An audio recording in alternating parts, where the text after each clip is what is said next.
Atmanamaste, dear listeners.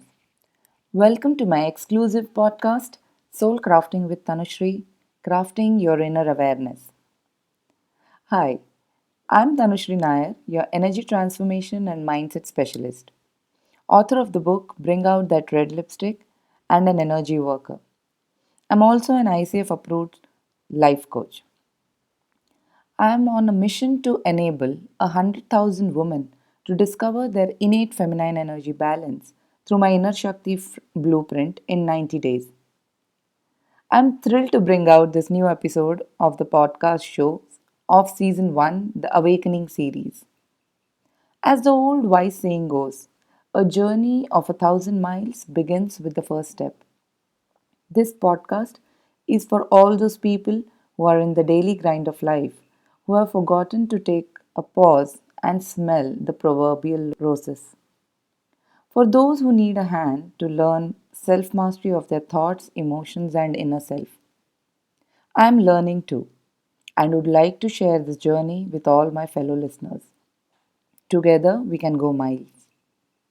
I'll be sharing and discussing with you how you can discover and maximize your inner awareness by balancing the subtle masculine and feminine energy within yourself through easy to practice meditations and lifestyle changes. I will also be inviting successful guests to share their inspiring stories and techniques of how they have converted their adversities to opportunities. This channel is for all those who are seeking an inside out transformation.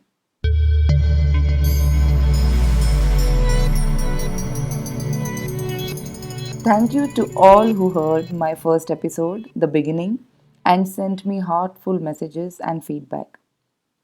Yes, a lot of you related to my journey. Today I am going to share with you all about my book Bring Out That Red Lipstick. How to harness the superpowers of feminine energies for success, harmony and well-being. Well, for those who are wondering what is this book all about, I have squeezed all my learnings and experiences in this book. It is a simple self-help book, but if you practice every chapter and work with yourself deeply, you can avoid the pitfalls that I encountered in the past. Coming back, the book layout is divided it into 3 parts. The initial part talks about understanding what we mean by masculine and feminine energies. To give you all listeners a gist, irrespective of gender, whether you are a man or a woman, each one of us has this innate masculine and feminine energies flowing through us. This duality is popularly known as yin yang in Chinese philosophy or Shiva Shakti in Tantric philosophy. The second part of the book lays out the 9 steps to soulful living, and I have derived these 9 steps through my own personal, corporate, and entrepreneurial journey. The different situations in my personal professional life had put me in challenging situations. I have shared my situations and places where I experienced the lack and excess of these Shiva Shakti energies. For my readers to relate how it affects our inner being. There are simple exercises at the end of each chapter for anyone to convert it into personal rituals for well-being and harmony. One thing I definitely suggest is to have your own personal journal. Something that depicts your entire journey to see from where you started and where you have reached. The third part maps the 9 steps of soulful living to my inner Shakti blueprint. This blueprint is the foundation for operating the synergy of your masculine feminine energies. The last part also brings out how to identify the imbalance of your Shiva Shakti energies and bring our awareness to the part which is lacking. It is the interplay of these energies that govern our behavior, decisions, and the results that we generate. Now, what brought me to write a book on the subject of masculine and feminine energies? If you ask me, this subject was never on my mind until 8 to 9 months back. I'm certified in different meditation and energy healing modalities through almost a decade now. It never occurred to me until I decided to write a book. On what? I really did not know. But it was a seed sown in my mind. Around a year back, I was really in this state of deep restlessness about the next step I wanted to take. It was close to a decade of working in my entrepreneurial journey, Karashil, a denim upcycling initiative. I was itching to step out to work on something fresh and new, but had no idea which way to go. Sometimes we are so oblivious of our own inner skill sets and potential that we need a lighthouse to show us the way. One such mentor came along and helped me put things in place. Book writing wasn't anywhere on my agenda, but since he insisted, I decided to try. Those days, I used to have an hour and a half waiting time while my son finished his badminton classes. On one such day, while I was waiting in the lounge, I opened my laptop with a blank word page and decided to write something. I have never felt so blank and clueless. There was the title only, staring at me, and I was wondering, what is my book about?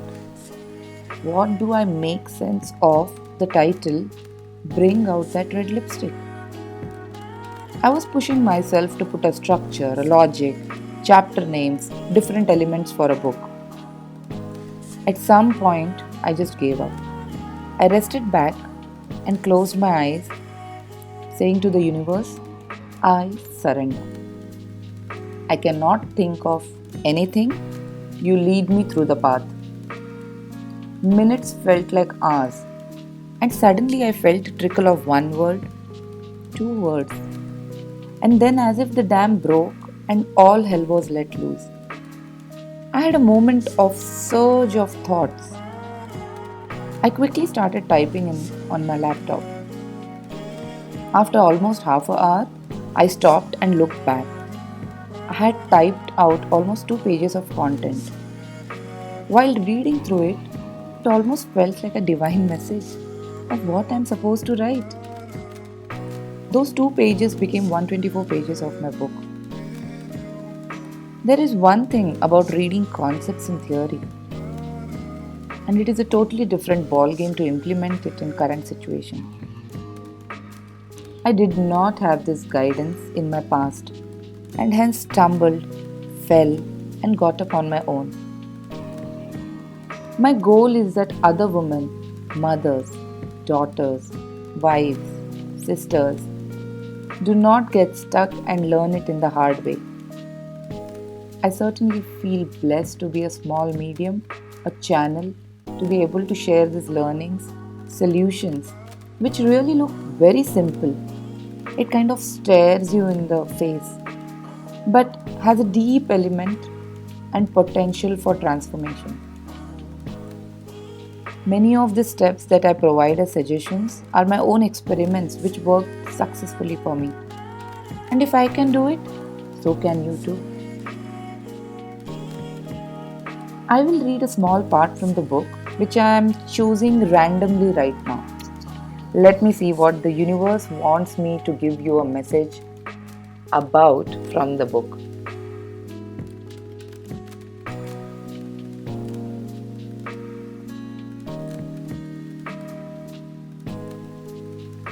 So, this is the page that is opened.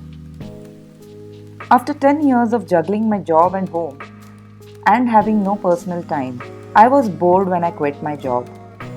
Being a workaholic, this felt like the end of the world. Not knowing what to do, how to do it, and being bored actually pushed me to learn a new skill, sewing. I looked up YouTube and other available resources on the internet and taught myself to sew. Learning a new skill was so meditative.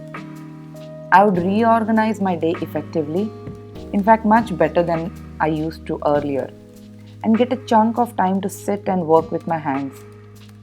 Every piece planned, designed, cut, and sewn by me. I couldn't help contrasting this with the nature of my IT job, where I used to create and correct codes for hours for customers without knowing who was using that software. It was so virtual. For the first time in my life, I experienced the joy of working with my hands and seeing the end product finished well. I can't explain the energy I was infused with while learning, designing, and working through the process. I slept only 2 to 4 hours a night because the ideas popping in my head wouldn't let me sleep. I kept a small book to note down designs and ideas in, lest I should forget them in the morning. Karashil was and still is the most creative, soul satisfying part of my life. I realized that I don't need to keep walking a tightrope all the time. I learned to prioritize very well. I slowed down and became more productive. I ditched my to-do list. Focusing on one activity at a time also improved the quality of my concentration, and what it was visible in the design work I was doing. I made less mistakes and was very mindful of each part of the work. Whether you are in a job or managing a business or managing your home, you can make some choices to let go of multitasking. Try it. Experience it once to feel the difference in the quality of your thoughts and work. Chuck the to-do list. They seem too rigid, too long, and never ending. Bring in the can-do list. Go through the action items one by one through your day and do only as much as you can. Break the big tasks into doable tasks and prioritize the ones that need the most attention. So this is the page that opened up for me to read to you. I hope you can relate to what I read. And if you have any such experiences, please do share with me. I would be thrilled to hear it. I had an awakening of my own inherent feminine energies and the will of the universe. It wasn't chance. I will share with you how it happened in my next episode. When we surrender wholeheartedly to the process, there is a higher intelligence and consciousness which will guide us. Trust yourself in its hands and you will see results bigger than what you planned for. Thank you all for patiently listening till the end of today's episode. Dear listeners, viewers, you can head over to my website www.tanushrinair.com to subscribe to my newsletters or connect with me on my FB page Tanushri Nair. Instagram, I am there as Soulful Living with Tanushri and I am also available on YouTube. My book, Bring Out That Red Lipstick, is also available on all leading online stores on Amazon.in, Amazon.com, Amazon.co.uk. Both Kindle and paperback versions are also available on Kobo and Google Play too. If you read it, please do not miss posting a review on Amazon for me to see. I am awaiting for feedback and your response on today's episode. Thank you all for joining me on today's episode, and until we meet again, stay safe, stay inspired. You are all loved. Peace, love and light. Your host Tanushri signing off for today.